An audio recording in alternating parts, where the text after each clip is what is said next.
Hello, amiibros. This is Jason of GameCube. So why am I pointing at my GameCube? Well, it's because I'm going to be doing a collection video. I have a total of 21 games behind me. It's not that big of a collection, but I guess it's something. So here's my black GameCube that I have. I've had this for a few years now. With my two controllers, this black one and this silver one, and I have two memory cards right here. And this one right here, I don't know if you could read. It says, camera, please focus. There we go. It says Bond, James Bond. So I don't even know how I even got it from James Bond, or if that person even is James Bond. It most likely isn't. But anyway, so now let's start. And let's begin. So first game I have is Luigis Mansion. You know, the pretty much at launch, this for the GameCube, this was the first, probably the only game to get for the GameCube, even though Mario was nowhere to be found in the launch. But right here, look, Luigi's won a mansion. I'm not sure who on the development team actually was typing that, but whoever did that messed up. But yeah, Luigi's Mansion. I'm sure people already know what Luigi's Mansion is, either through this game or Dark Moon. You know, it's I guess, adventure game with not really horror. It's not a survival horror game, but we all know what it is because of Gad and the Poltergeist and the ghosts. Lego Star Wars 2, the original trilogy. This is the only GameCube Lego game that I have. Now it's another Lego game. I also have the complete saga on the Wii. But yeah, it's just basically another Lego game. It's just not Lego Rock Band or Lego Worlds or Lego City Undercover. Legend of Zelda Windwaker. This is the second Zelda game that I ever played. This I'm currently borrowing from a friend. So I've gotten a little bit into the game. It's just I need to get back into it because I think I'm stuck on Outset Island. But it definitely is a good game. Everyone knows that Wind Waker's a great game, and how it's still aged well today. Ghost Recon. It's like with Island Thunder, all the other versions of Ghost Recon. I suck at this one. I suck at tactic shooters, but this one I like because it's easy to grasp. It's not like brute force, like easy to grasp, but it's still fun to do. Like, hey squad, go here and go there, or maybe there, or there, and then fire. Extreme G3, another launch game for the GameCube, I think. Don't know if it actually is a launch game for the system, but it's a high speed racing game, kind of like Wipeout and F-Zero, but just got it recently, so I haven't played a lot of it yet. Spyro: A Hero's Tale. Now this game isn't as good as the PS1 games, but it's still a good game on its own if you don't compare to the PS1 games. Now it does have some issues, like some of the voice acting is a bit weird and some other things, but it's a fun game, and it says that it's like this expired hold on, let me focus the camera. There we go. Free 12-month electronic gaming monthly, which I don't even know if EGM is still around now, but yeah, fun game. It's actually, it's cool because of the multiple characters that you can play as. I don't know if Spyro 2 and 3 have, because I've never played those two. I've only played the original, but it's definitely a decent game. Splinter Cell Double Agent. The only Splinter Cell I have in the GameCube because I have the first 3 on the original Xbox. And really, the only reason why I got this was because it was on 2 discs, and it interested me probably just because of that. It's Splinter Cell. You just go around Sam Fisher, acting like a boss, and just taking down those evil guys. Either just going up to them, say, "Hey, give me some info. Give me some info, buddy." You don't want to die, do you? SpongeBob SquarePants: Revenge of the Flying Dutchman. It's a decent game. It's a decent platformer. I've heard that the PS2 version is way worse than this because it has a game-breaking glitch where it freezes in the loading screen. So I guess I would advise us to avoid the PS2 version and get the GameCube version because it doesn't have that issue. But yeah, it's a decent game. It's actually the first GameCube game that I've actually beaten. I beat it before. I think I beat that game and I beat Spyro before I did beat Luigis Mansion. I got Mario Party 4 and Mario Party 6. Mario Parties are really fun. I know some people say, "Oh, I don't like any of the Mario Parties after the N64. They're not good. They haven't been good since Mario Party 3, cause I don't like the future." Because that's how a normal fan of Mario Party is. But 4 is basically just like Mario Party, like I guess the N64 ones with better graphics. And then 6 has a cool day and night system. And has some other characters, like the Koopa Kids and Boo and Toadette. But I haven't played much of either one of these, but they're definitely good games. It's just so many people are nostalgia blinded to the first three in the N64. And actually, like Mario Party 10, yes. Even though it has the car, it's something about Mario Party that's just so fun. Especially the Bowser mode in Mario Party 10. Mario Golf Toadstool Tour. I wasn't even supposed to get this. I went to a used game store with my cousin, and I looked at it. I guess for long enough, and it intrigued my cousin to get it for me.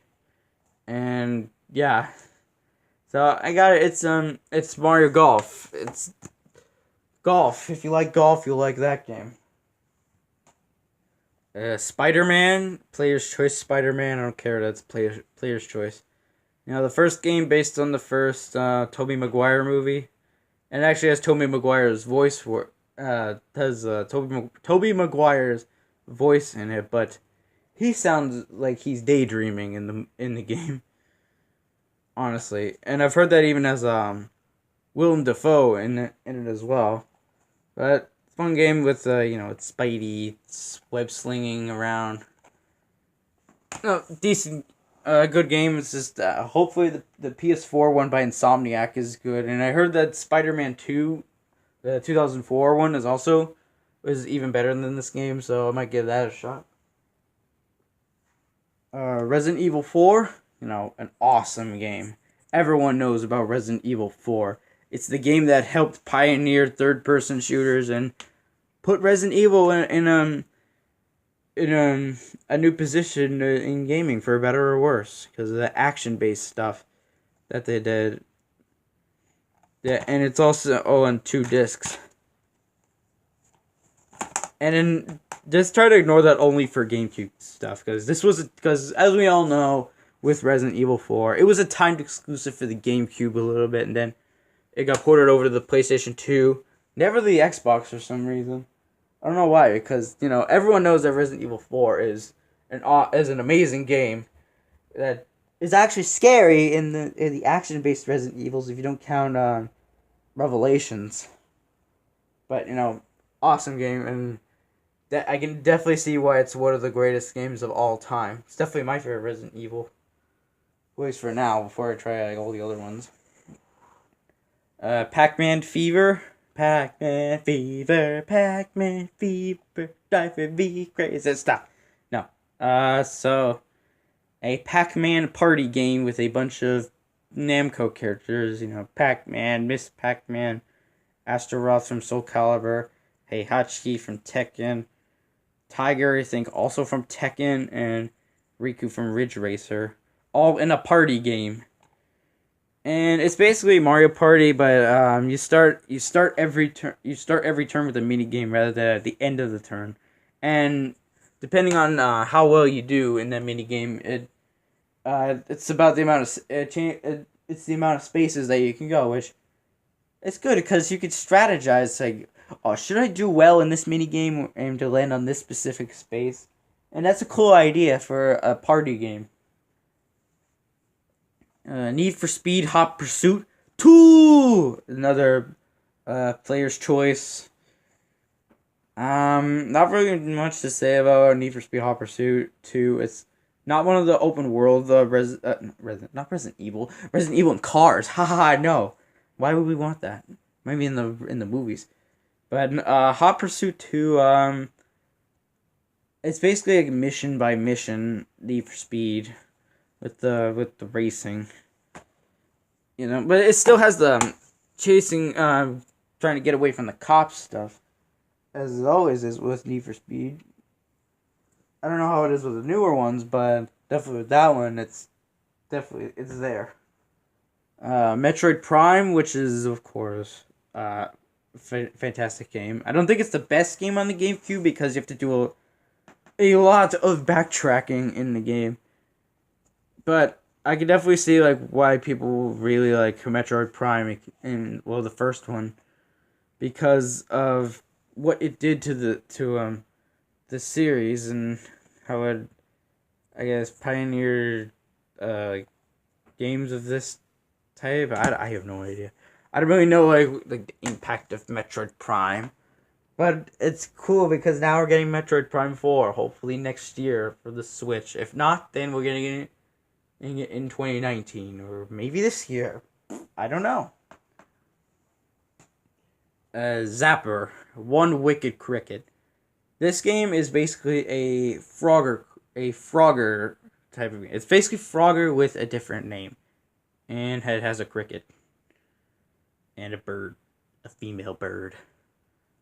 It's a decent game. Not really much to say, because it's basically Frogger, but with like a little bit more stuff with it.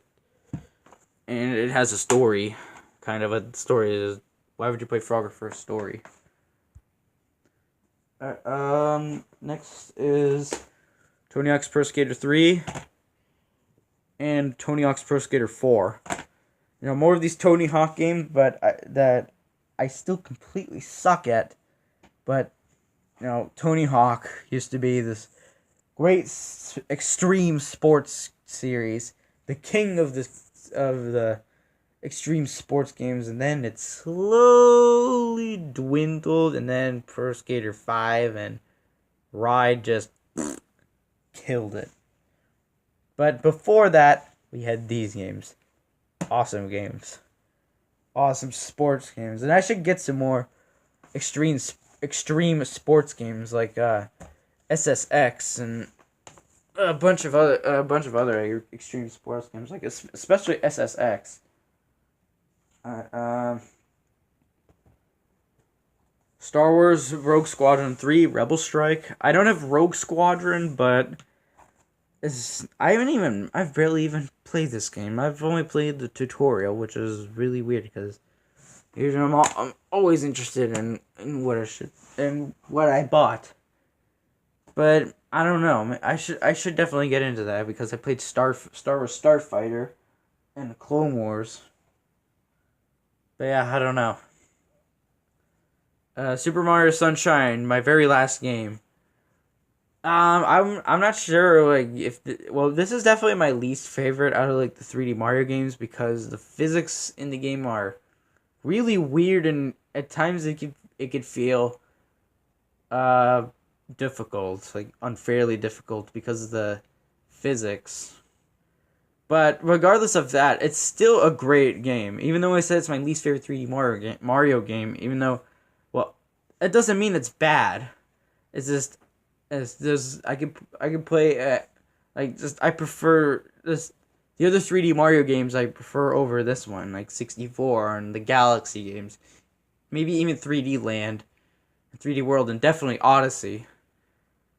But yeah, Super Mario not Odyssey. I wish Odyssey was better. But Sunshine is still a fun game, and Flood was definitely a cool idea, and I just wish that Flood was used in games after this. It's like with the Galaxy games, just cool ideas that or maybe even Odyssey. Cool ideas that you might never see again.